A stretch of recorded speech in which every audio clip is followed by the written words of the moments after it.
Assalamualaikum warahmatullahi wabarakatuh. Pada kesempatan kali ini, marilah kita dengarkan tausiah dari Ustadz Adi Warman Karim. Selamat mendengarkan. Pada episode kali ini kita akan bahas tentang 9 cara setan untuk menipu dan nakut-nakutin kita. Oke? Yang pertama, setan itu akan menipu kita dengan menghiasi perkara-perkara yang buruk sehingga kelihatannya baik. Ini yang pertama. Yang kedua, setan itu akan menipu kita sehingga apa-apa yang dilarang Allah kita anggap boleh. Kacau gak setan? Yang ketiga, setan itu akan menipu kita untuk menunda-nunda taubat. Tenang aja, Allah Maha Pengampun, ntar aja taubat belakangan, katanya, benar gak? Yang berikutnya adalah setan akan menipu kita agar kita meremehkan dosa-dosa kecil.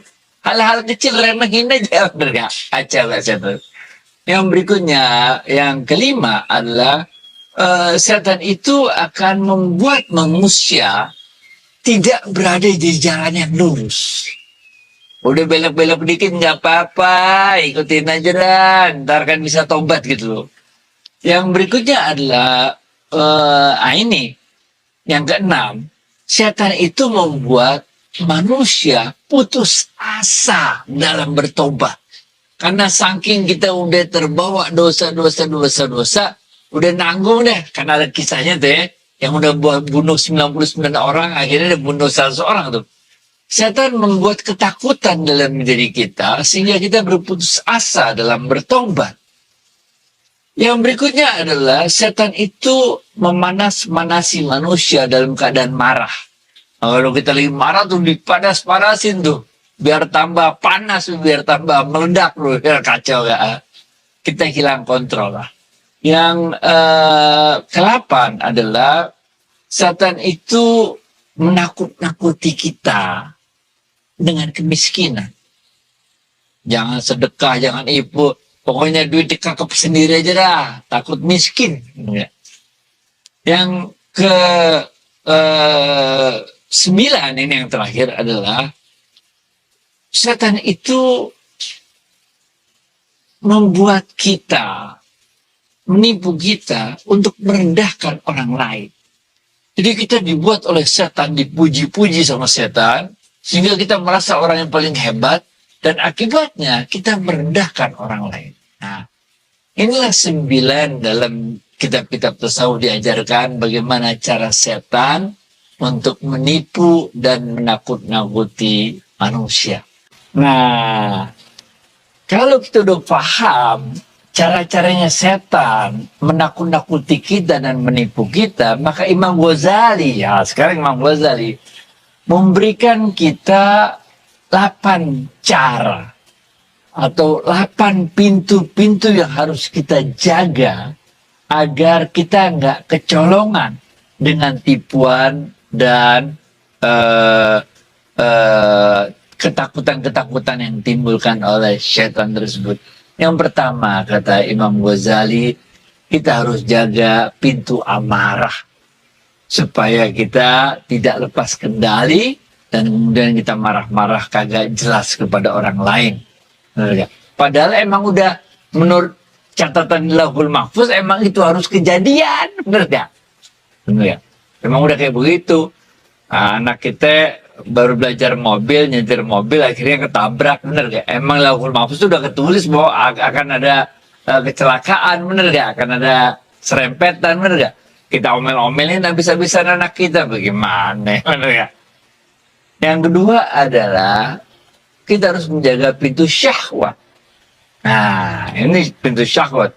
Udah dikasih sama Allah tempat yang halal, yang berpahala bagi kita untuk melaksanakannya, kita malah cari tempat yang haram. Yang ketiga, yaitu pintu dengki. Nah, kita ngiri. Allah udah maha mengatur, Allah maha adil. Semua rezeki udah atur, Allah yang ngatur semua, ada kurangnya, ada lebihnya. Ada yang cakep ini ya, ada yang jelek itunya ada semua udah diatur sama Allah, tapi kita dengki sama orang lain. Kedengkian kita itu merupakan wujud dari ketidakredoan kita atas semua takdirnya Allah. Yang keempat, kata Imam Ghazali, mirip dengan dengki, namanya iri hati. Oke. Iri hati ini mirip dengan dengki, tapi dalam ilmu tasawuf ini bedakan antara dengki dan iri hati.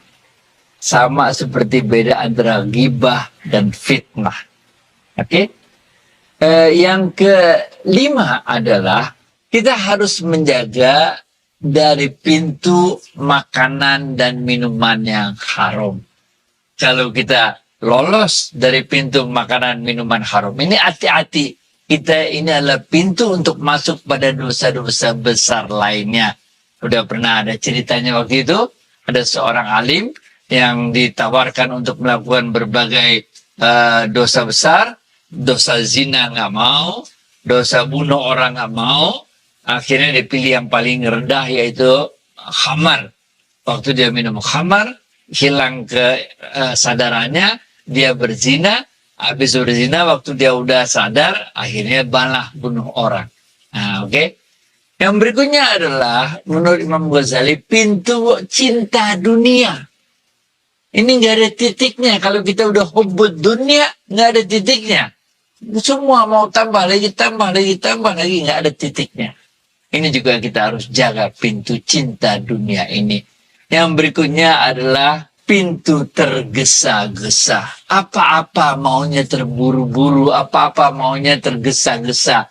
Nggak kita pikirkan sebab akibatnya, kita pikiran jangka panjangnya itu baik buruknya. Enggak, pokoknya tergesa-gesa. Ini juga pintu yang harus kita waspadai. Yang berikutnya adalah pintu ketika kita berburuk sangka kepada sesama umat Islam.